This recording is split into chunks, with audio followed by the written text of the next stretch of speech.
Now we have a slightly more complex structure because we have several groups attached.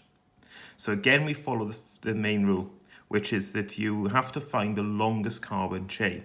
Now there are different ones in this because we could go 1, 2, 3, 4 or 1, 2, 3, 4. So it doesn't matter really.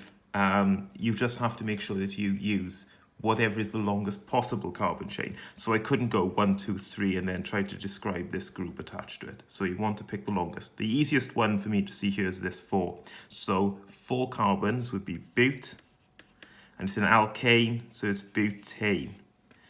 Now we have 2 methyl groups here. You have to describe where that it has 2 of them and where they both are.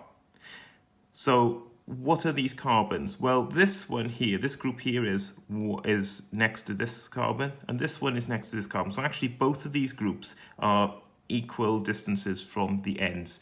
So as this molecule is symmetrical, it doesn't really matter which ones we call. So I'll just call this one 1, 2, 3, 4. Now we have 2 methyl groups. So these are methyl groups, so it will be methyl butane. But because we have 2, we have to indicate that there are 2. So if you have 2 of a group, you would say they are di. If you have 3 of a group, it would be tri. And if there were 4 of a group, it'd be tetra. You probably won't see molecules with more groups that are the same than that. But tetra does come up occasionally, especially when we look at haloalkanes, as an alkane with several halogens attached. Now, because we have methyl, 2 of them, it'd be dimethylbutane, and then we have to indicate the numbers. Well, we've got 1 on carbon 2 and 1 on carbon 3. So you have to list both of them. So 2, 3 dash dimethylbutane.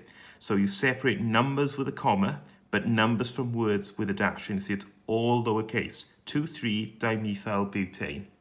And then just one last little recap, the skeletal diagram for this. So from this we can see butane, 4 carbons. So 1, 2, 3, 4. So that's our butane. Dimethyl, there's 1 methyl, there's another methyl group. So that would be the skeletal.